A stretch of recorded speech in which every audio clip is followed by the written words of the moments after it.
Hello, welcome back to Antoinette Tarot and Jewellery. I am going to do, so it's VR in many aspects, but not really. It's my sharing of the work that I've been doing alongside Miss Coolala's Mystical Musings. And for the month of September, she was doing a little workbook, 4 videos about Know Thyself, and it's based on palmistry. So being able to read aspects of your hand. Now, it didn't cover everything because there's way too much to know about your hands, but it did give you the opportunity to wonder about how these lines intermingle, intermeet, what they mean and what they do, what they say, what they tell. What I've always loved about Carla is she says that she can tell some very intimate things from your hands just by looking at them. And she says what you don't realize is they give you away. So anyone out there who's a palmistry reader can tell things about you just from, these kind of movements on screen. And I've always really been kind of intrigued about that, because to be able to read the palm has always been something I've loved the idea of, but never been able to grasp, even down to remembering which is my head, which is my heart, and which is my lifeline. I still need to look it up. I can't tell you off the top of my head, even though I've done the 4 weeks of study with this. I still can't do it. I still need to refer back to my notes. And also she did a lot of explanation about the dominant hand. So which one's your dominant hand? And if you're an ambidextrous person, how to decide on your dominant hand for reading. And then she also describes in her videos then what the non-dominant hand might be explaining, what the dominant hand might be explaining, and the differences between the lines then on the 2 hands. Really good stuff. So if you haven't seen her videos, you really ought to. And what a fun exercise to do, to learn how to read your hands and layer up. So each week she layered onto what she'd done the previous week. It's been really cool. It took me to week 3 to then suddenly have an aha moment on how I wanted to read my palm and how I wanted to record it. So I do have stuff in my digital journal which is here, so I can show that. Each week there was also a tarot spread. Today I am catching up and I'm doing week 4, and I haven't done the tarot spread, so we'll be doing the tarot spread live in ode to Carla, to honour all the work that she's done with us. So she has presented us with PDFs. So on each video, if you go into her comments section, not her comments section, sorry, her description box under the video and expand that, there is a Dropbox link where you can go and you can download a PDF, so you can write on it in paper, or like I did, I then screen captured the parts of the PDF that I wanted and popped it into my digital journal, because as you know, my digital journal. So this is just the project for September, #Know Thy Hand. And as I said, it's Miss Coolala's Mystical Musings. And it was really interesting. So please do go give her some love, support, and all the good things that comes along with that. Now, Carla has read my palm in the past. I actually won a competition a couple of years ago that she ran on her channel, and that meant I get to give her my pictures of my palm. I submitted pictures of my palm, and then I got a private link to her reading of my palms. And that one at that time was about, kind of where I've come from and how I get to where I am today. And that was really cool to see, and unlocking mysteries that maybe I wasn't as aware of as to how I got onto the path of divination, spirituality. So it's really good, really interesting. I know she has since expanded on her palms and palm readings, and a few of the ladies that I sometimes chat with have also said that they have had some of her palm readings, and they have had some really been blown away with the information that she can give them. So again, just a not asked for, but something to consider if you're wanting a palm reading. So in week 1 for the palmistry, so the worksheet, it's very simple. Trace your hand, okay? So you start by tracing your hand, and then she gives us things to identify on it, like the shape of your hand, the shape of your palm. Is this longer than your fingers? Are your fingers longer than your palm? Are they the same? Does it make it? Is it square? Is it oblong? And then from that information, you can derive the element in which your hand might be under, or that might predominantly drive your personality even. Is it a fire hand? Is it an earth hand? Is it a water hand? So you get the drift. I'm not sure if there was an air hand, actually. Yes, there was. There was an air hand. Square palm and long fingers for an air hand. I don't have that. Then we looked at all the mounts which are on here, which is all on there. So I don't want to, run through and read verbatim all of her information. She told us how to then analyse our skin colours, textures, and the different areas of the hand. And we had journal prompts on that as well. So there was journaling to do, which was really nice. What do you think about this? How does it make you feel? Just working through those kinds of questions. And other things to consider as well that might link into what she's proposed on what you've found out about your hand, and posing the questions to make you think a little bit deeper about what you've got. And then there was the tarot spread. So that's my palm. Then we had the tarot spread, and I used the Tarot of the Spirits by Pamela and Joyce Eakins. Fantastic deck. I talked about this in my September wrap-up that I was using it for this, and I've continued to use it all the way through. It's just phenomenal, this deck, and it works. It gives me what I want to know about these readings, and it's the little white book that it sits in for this. I pulled the little white book and I pull out the information in that book, and it absolutely, so far to me, has kind of like hit the nail on the head every time. It was interesting, that first week I got 3 major arcanas, the Death, the Star, and the Magus. And the questions were, what elemental force flows through me now? And I had the Death card, so the transition, the transformation. Yeah, very much so right now. And I think just in general, both in my inner world and my outer world, the transitioning, the transformation that's going on. I can't say that everything around me is for the good, but it's happening, and we're going to have to go with it. I can't do anything about it. It's happening. What am I being asked to recognize about my core nature? And that was the star card. So the illumination of the self, and here we have like an inner star as well. I am illuminated. My nature is to be noticed. And at this point in time, I was preparing to go to a conference where I had been selected to present a poster that I had done a quality improvement project in work. So it all kind of fitted in with where my life was, what my world was around me at that week, that point in time. And that whole, I've been noticed, now I have to go shine. I can't like step away. I have to step up to the plate now because, in many respects, I didn't think my work was good enough to be noticed. But then once it was noticed, I kind of had that, well, if I'm going to be noticed, I need to be noticed fully. And I was getting all these recommendations to publish my poster, to put it in their journal, allow it to go in their journal, and lots of other things. And so, that fitted right there, right now. That was perfect. And what inner gifts lie just beneath the surface in my personality?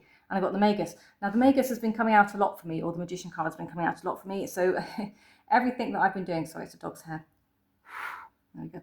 Everything I've been doing has been, in many aspects, proving that I own the tools, I own the lock, I own the key to life. And I've always said that the world is my colouring book, and or my drawing book, and I will sketch my life as I see fit. And this very much to me fits the energy of the magician. I hold the tools.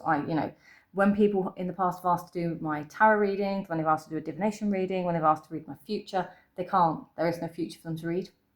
It always sits on a crossroads. This is why, because this is my true belief, is it hasn't actually been laid out. My life hasn't been laid out yet.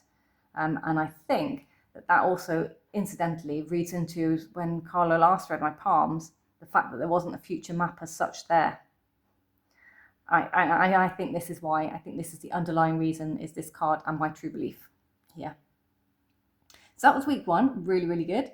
We moved into week 2 where we do storylines. We started mapping out the palms and the hands. So that was really, really cool. And then we had another tarot spread, and of course we had journal prompts to reflect on. And obviously that's my work there. And then the tarot prompts. And I had a whole bunch of cards jump on this one. So I put them out to one side to see if they meant anything in particular, but they did. They effectively said, I think everything was up here, if I remember correctly. And the Magician came out again. So card 1, Lifeline. Where is my vitality asking to be focused now? And I have the Empress. So I've just put to revel in the delights and senses, is how that felt to me, because it's got very kind of earthy element to this one. And then we have the water fluid here. And we have like birds. So again, it has all the elements in there, but to me, it's more like revel in the senses, noticing, imagining everything you focus on, your senses and the beauty around you. So seeing it for what it is, being present, being in the moment, enjoying it, taking in the sense, taking in the vibrancy, taking in the sunlight, taking in the moonlight, looking at the stars, appreciating the rain when it falls and not being grumpy about it. Knowing that as the season had turned, it turned very quickly here, it was time for the fire and the crackle, which means that Halloween's coming. So yeah, really, really interesting, exciting stuff here. For me, I mean, you might be bored, poopless for me telling you this, but I'm really excited to share this. Card 2, Heartline. What is in my heart, or what is my heart opening up to? One of Water, Open Channel. I mean, this is what I mean. These cards basically told me for themselves what it is. And I didn't have to do a lot of work into these. I didn't have to sit with these and think and contemplate. So I'm an open channel. I'm connecting to the universe, rhythm of life, becoming vulnerable, experiencing love on different levels, receptive to genuine sentiment. Key point there, genuine sentiment. I am not receptive and I don't respond to the hi hun, yeah, I love you, yeah, bye. That's not genuine sentiment. That is some kind of bizarre interaction that happens, and it makes me feel very uncomfortable because those words are meant for genuine use, and it just triggers something in me. Maybe in my past I've been fooled by people talking in a way that made me feel safe, using words that make you feel safe and secure, and perhaps I've been bitten on the bum more than once. I can't pick back to a certain particular point, but I use those words. I wouldn't call someone hun out of respect for them because I think it's not very nice, but I do appreciate that it's a language used in different parts of the country here, and I suppose it's a bit like the word love, as in referring to a person. Now, I'm a Cockney. I grew up around the markets and things when I was younger, so all right, love, yeah, have a bag of apples, like that's very normal to me, so that's a normal speech thing. But I can see why people elsewhere in the world or country do not like being called love. Like, I get it. I absolutely get it 100%. So it's a me thing, not a you thing, it's a me thing. But just the general disingenuity of using a whole phrase speech for a complete stranger that you don't actually mean that stuff to. Yeah, it just, it's a trigger for me, something I need to work through, and I'm well aware of that, but at least I'm aware of it. However, yeah, the genuine, for the ladies in my kind of like sisterhood group, they know that I struggle using the word love. They know I struggle using certain words where I don't mean them. And even when it comes to my family, I can't use the word love for my family in a card if they've upset me. So if somebody in my family has upset me and I'm feeling grumpy and disgruntled and it's their birthday, I can't write love in the bottom or love always, because at that moment in time, I'm not feeling it, and I'm not feeling it from them, and I don't feel like I want to reciprocate it. So, again, really weird me thing. It's been there for years. I can't work my way through it. So the girls in the ladies in the group joke, and I think there's now a hidden running joke somewhere in their videos. Every so often, they'll look in the camera and say, love you. And they're amazing, and I am learning to open up and be that back. So they are teaching me so much about myself, my interaction, getting over myself and my interaction, and being able to be genuine with others as well, and not feel like I'm fake because I'm behind a camera, just because I'm not seeing them face to face, physically able to touch, hug, shake hands, whatever, give them a cuddle, have a cup of tea with them, it doesn't make it fake. They are genuine, but I am also very aware of the fake people that sit behind camera, that sit behind you, fake friendships, and then slate you behind your back. Like that. I think that's where this disingenuousness comes from. I went to an all-girls school. I'm very distrusting, I suppose, at the end of that. Anyone else that's been to an all-girls school? I think you probably maybe can understand a little bit of where I'm coming from here. And I've never grown out of it. It stayed there. Same with the working environment. If it's all females, I just sit to the edge slightly because I can see what's going on. I can see people, I can read people, and I just don't like it. So I step out of it and leave them to be and to do and, interact as they see fit. And then I can live on my happy, merry way as a little hermit in the corner. Very happy for me. Headline, what belief or thought pattern am I ready to shift? And I got the Lovers. So again, coming from the open channel into Lovers, that just felt like that thought pattern of moving, shifting, and I've got like the snakes here, so I just felt like that Kundalini rising. So my personal relationships around me have become more wholesome, more wholesome, wholesome, wholesome as in, you know, family vibe wise, and also whole as in closer. My partner and I, it just feels like our bond is stronger than ever as well. So there's two aspects of the lovers, and working with other people. So having just come back from conference, I've gone with two people that I maybe would never have chosen to go on conference with, but I had a really good time with them. So again, building connections and relationships. And while I was away, I also built further connections with people that I never expected to even cross paths with. So it was really, really lovely. So again, that plays into and is playing into my current life now. So this is all about my current fate line, lifeline, heart line. Like, where am I now on that line? So my fate line, what force is shaping my current path? The Magus. There we go. So part one, part two, here I am. It's me. I am shaping my life, my path, my force. What else did I get? I had the Sun, the Me card, the Six of Wands, the Moon card, Earth Brother, was that the King or the Knight of Earth, and Sister, which is Page of Fire. And the basics for this, so spiritual realization. My garden is as lovely as it could be. Which garden am I referring to? That is a little quip back to the ladies that we're having a chat about. Somebody, we have a phrase here about, is your garden in check? Have you had your bush tidied, or are you having your bushes done? Or and we're referring to like a beautician's waxing job, okay? But somebody in the chat was talking about having their bushes tidied, but they actually meant, because they were in America, they actually meant having a gardener come in and, you know, run a hedge cutter across their boundaries, I suppose, the bushes in the garden. It just here, it sits different, it hits different, and it just had me laughing. And then while I was writing this, I was just like, oh my God, which garden am I referring to here? I guess it's one of those you have to be there, but yeah, I think if you know, you know. The significator, me, the question, the answer, I embody it all. Six of Swords, clarity, have a keen eye to analyse. Suddenly everything is clear. Avoid staying here too long though, when you do have clarity. Don't stand in the clarity for too long. You still have to move forward with the clarity. You can't stay in the Six of Wands environment. You have to move, you know, as we know, you have to climb through the numbers. With the Moon card, trusting my intuition. With the Brother card, experiencing personal equilibrium and productivity. Realize this, and there will be no need to struggle, because if you don't realize that you've got it now, you're always going to struggle. So again, this is that, like, just, do you know what, you're in a pretty good state, place, life right now, and if you don't take it in, you're going to miss it. You're going to bypass it, you're going to miss it, and you're going to look back and you'll have regrets. So to me, this is all about, like, hey, stop looking forwards, come back and be. And then accepting change and movement with a balanced perspective and an equanimity in what comes next. So with my fire cards.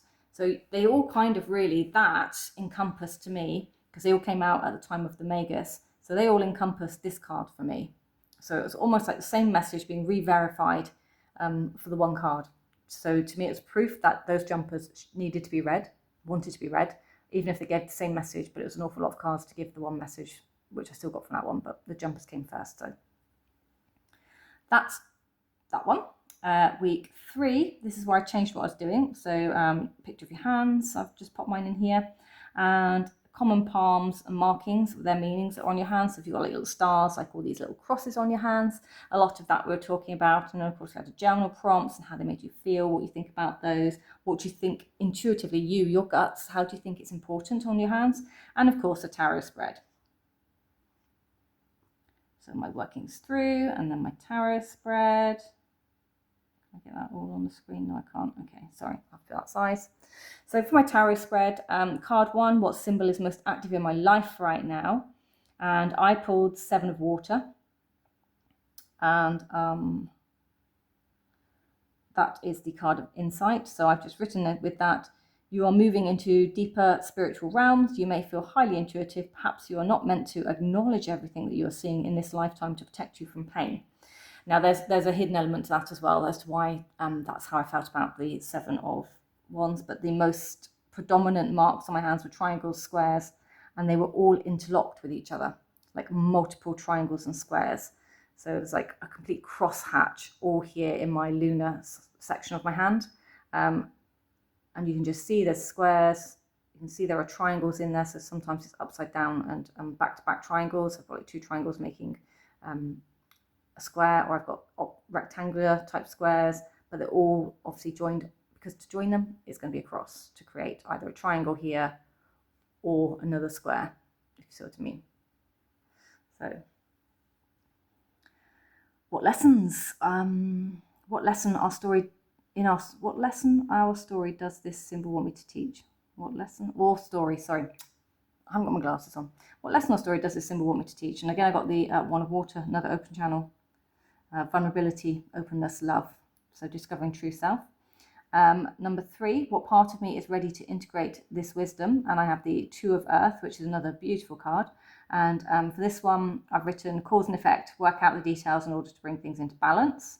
And number 4, what energetic shift is coming as I embrace this marking on my hand, if you like, or these markings.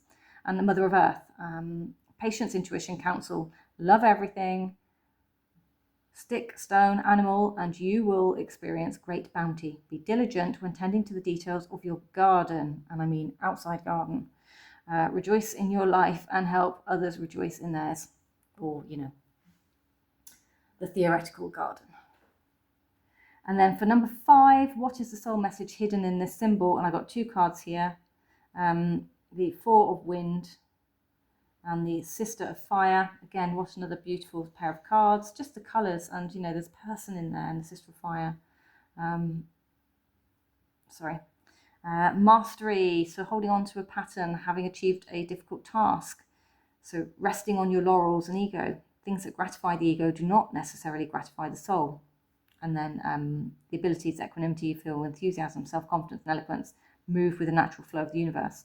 So again, not sitting on your laurels, not sitting back in that energy that I had in the previous reading, but moving forwards. I think, was it the 6 of air? Yeah, so moving forwards in that energy and not being stuck in it. And then we get to the bit where I took all of that information and the information on here and this picture, and I plugged them into ChatGPT.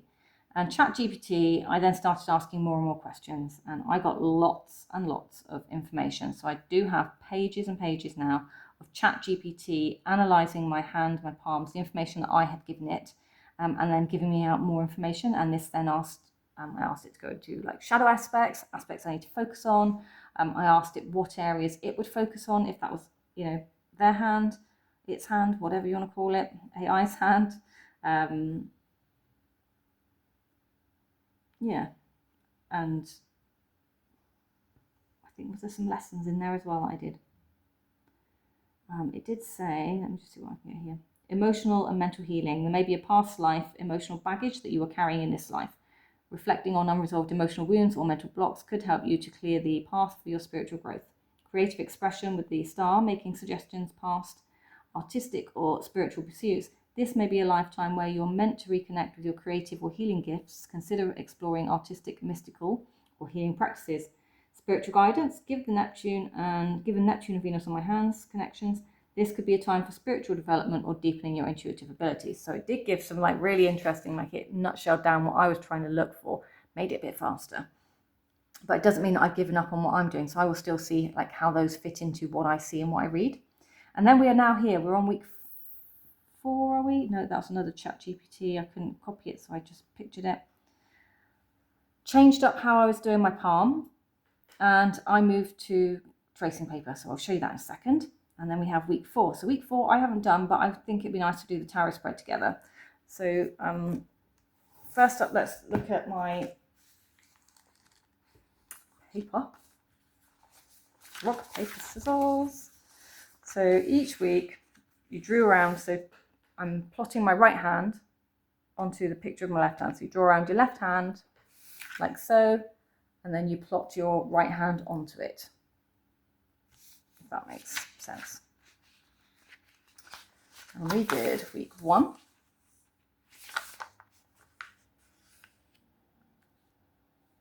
Week 2. And week 3. So I got more and more information as we went through the weeks. And yes, I measured my hand so I could work out exactly what size and shape and sign it was. So we did that. And then on the other side of the pages was all my information that I scribbled down about what I was thinking and how I felt about what was coming up on my hands. Then I had this like hallelujah moment. So I was like, why am I not just overlaying onto my hand? So there we go. So I recopied or traced out from my other pictures. So there's week 1 where we did the mounds. So I've put my mounds on here, if you can see. So there's my mounds. Then week 2, we overlaid some of the markings on our hands. So now you can see my hand shape, where the mounds are, and you can see where some of my heart, my head, my lifeline, my fate line, and then some other markings. Now these little marks up here that you might be seeing is just, I was putting them in so that I knew to, because I redrew my hand every week. What a daft Egypt. Redrew my hand every week. So my fingers positioning was never always exact, never the same. So that was just to, get those 2 fingers in the right place at the dips to overlay onto the next one. And then I try to get the markings on the bottoms of my hand to get them in as well. So week 2, there's those lines. And week 3, I used colour for this so I could see what was going on where. So you can see, like, I talked about the cross hatchings and all the multiple crosses and triangles, so orange triangles and green squares and purple crosses, and where all the crosses land on my hands, and chains and extra lines on my hands, and stars if they were there.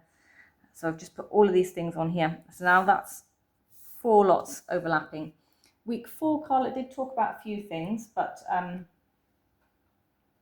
don't think there was a lot more to add to there. She did talk about a couple of other markings that you might want to add to your hand, but I need to go back and watch the video to see if I want to add those. So if I want a 4th layer to my hand, but I do have the tracing paper here ready to rumble, should I want to do so.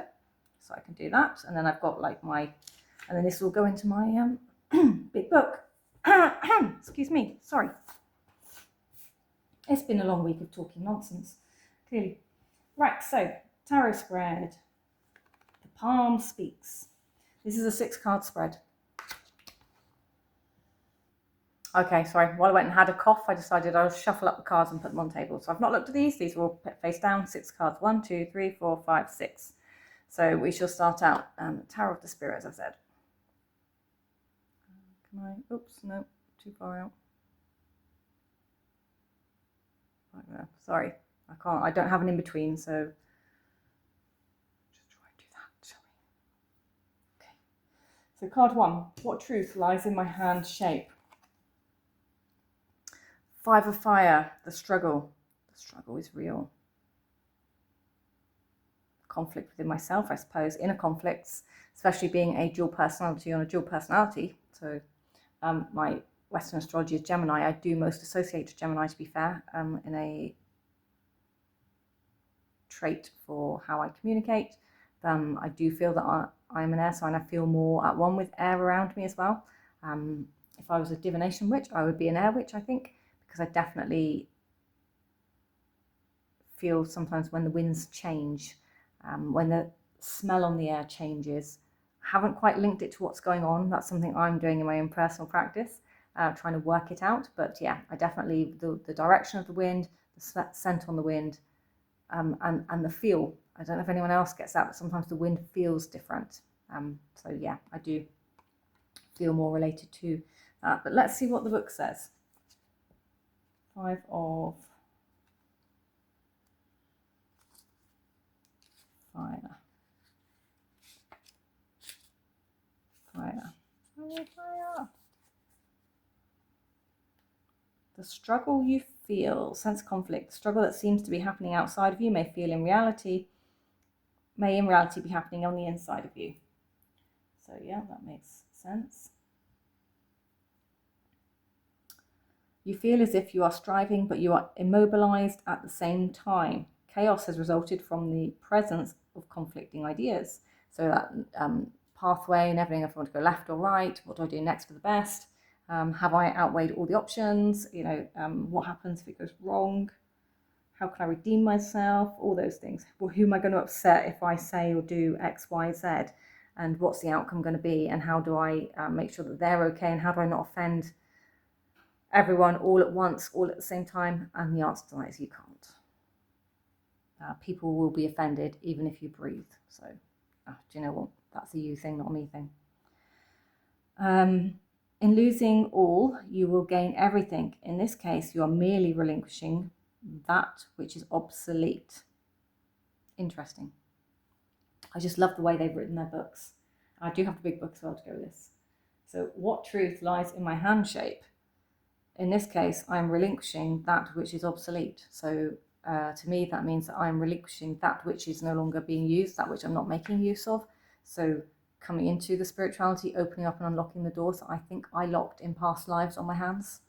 And I've always thought that since I came into spirituality, and did my first ever past life reading that I did for myself with some angel cards. Said that in my past life I was I suppose a white witch, if you want to call it that, and that I had locked my stuff so that I didn't have to undergo the same treacherous treatments that I received then.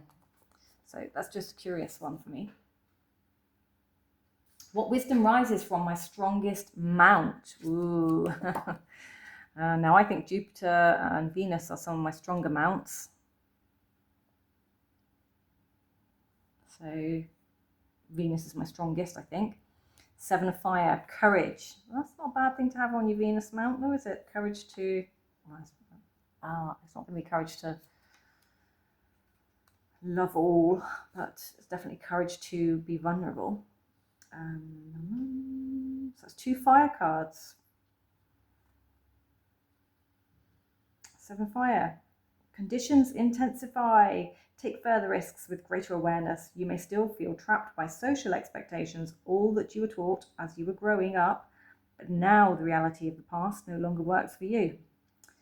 So for me, that's that moving from the restricted religion and beliefs, and questioning things and finding out for myself, and exploring, learning, discovering multi-faiths, multi-ways of life, multi-ways of living, interacting, belief systems, everything.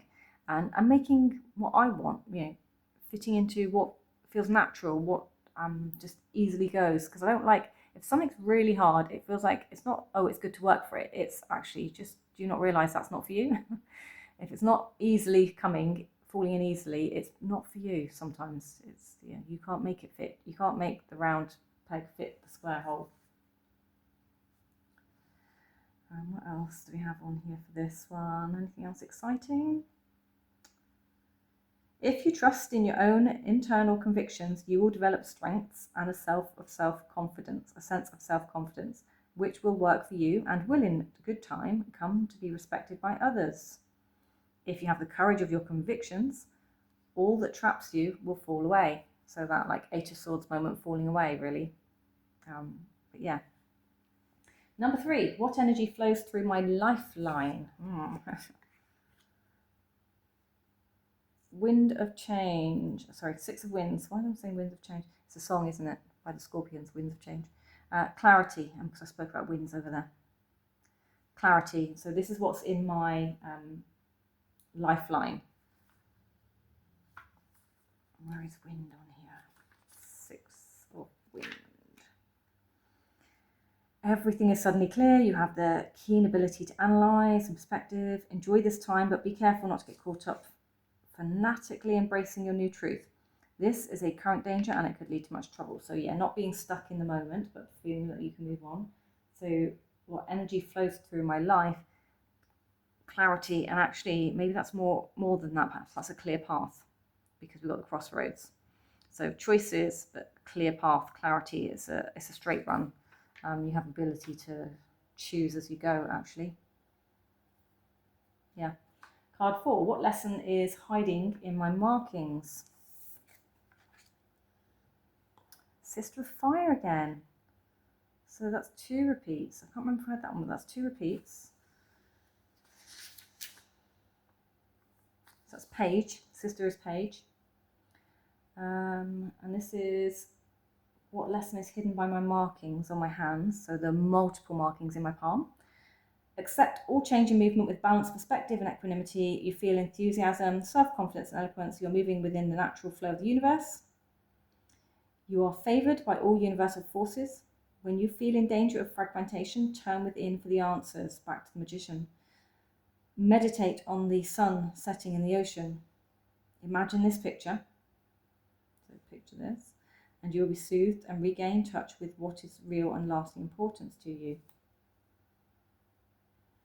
So that's almost finding the what's important, the why, the driver, and understanding it in order to move forwards or to continue moving forwards.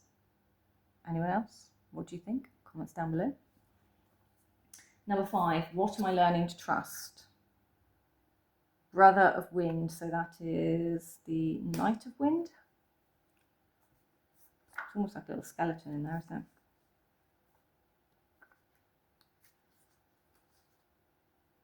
So Brother of Wind, you may feel torn. So what am I learning to trust? You may feel torn between two ideas or ideas that seem to be of equal weight or value. Go deep within to find the answer. Meditate, for you will not ease this conflict through continual analysis. So coming off the clarity analysis section and learning to meditate to see what is feeling correct. Head will spin with too many ideas. Find a teacher to help you focus. Yeah, that's very true. So that goes back to, over here where I talked about all those ideas. Who am I going to offend? Who am I not going to offend? How do I navigate this?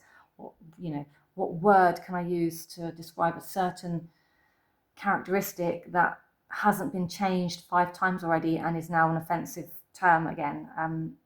All these things in the world just feel like obstacles and barriers being put out there for someone to pinpoint and poke a finger at you, rather than recognizing that actually it's changed words a few times. Not your fault that you're using the wrong term right now, but maybe there's a nicer way of just reminding someone. That's my analogy anyway. It's the only thing I can think of right now to explain that. As I say, it's been a long week. I'm tired, so I'll just go with what comes out. 6, what is the final soul message from my palm? Father of Water. So we end on another court. So we've worked our way up and we're ending on court cast. We've gone Page, Knight, King. Right, Father of Water. What do you have to say for yourself? Find water, Father of Water. So listen to your conscience, trust in your impulses, be guided by your instincts and intuition. You are in a gentle and sensitive period. It is like falling in love all over again. That takes me back to the Lovers card that I discussed, and the interactions around me and what's going on around me, and the open channel and the Ace of Water card, if you think back, if you can remember back that far. That's, I think, first hits for me. Those are my intuitive hits. It's like falling in love all over again. Wonderful things may come of your endeavours. Have faith and maintain your self-confidence. So it is in self-confidence. The final message is basically have faith in your self-confidence. You do you, boo, and forget the rest, right?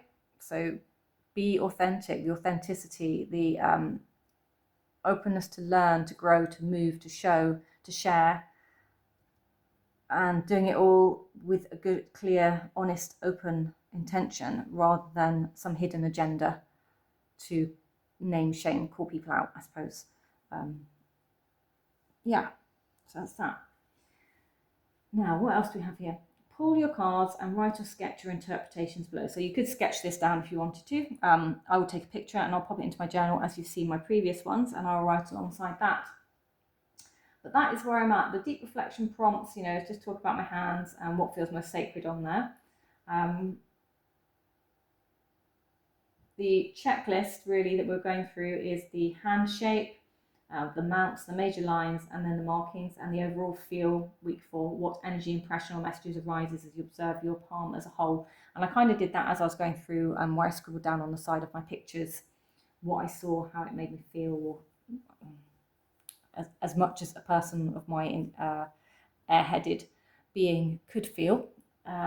Certainly probably more how it made me think, what questions it brought up for me. And so just do whatever it feels. So if there was any other marks on my hands that I wanted to draw, that's what I could now, if I chose to, overlay onto week 4. So I could choose to draw any other markings on there that I was unclear of. Like I could even put the scar onto here if I wanted to, just to show where it is, because I think that's part of the reason why it makes that mound more pronounced. It's basically scar tissue from surgery. So I feel like, I could put that on there, and anything else I maybe have missed, like in here there was, if I hold my hand a certain way, there's like there's a pentagram that forms, like a 5-pointed star, almost like a full pentagram. And there's like a triangle here, which is interesting. You've got your forks and then your splits, all the other lines that come in. So any of those I could draw in, and then I could, look to Google to see what they might mean on a palm, and then I can add to my reading and interpret more. So there we are. I hope you've enjoyed that, at least. For those of you that were interested in #KnowThyHand, as I say, please go over, check out Carla's wonderful videos and teachings and all her PDFs. Gives us some love and support. And if you do a VR or you do follow any of this through and you've done your own, please tag and let me see what you've got going on, because I'm interested to see what people did with this, and especially their readings. Like, how did your readings fit into what you're already seeing in your pathway and your life right now? Because as I say, this one fitted very rightly into my current life, and it was the book that gave me the information. So it wasn't so much me interpreting that for myself, it was in the book. And I love it when a book does that, because then I really can't make it up. I can't make that card fit my life right now, because the book's doing it for me. It's already been written. This has been written years ago, and it's telling me right now. So that to me is magic. That's magical. Yeah. So if you want to reach out to me or contact me about anything, my email is below. Until the next one, take care. Bye-bye.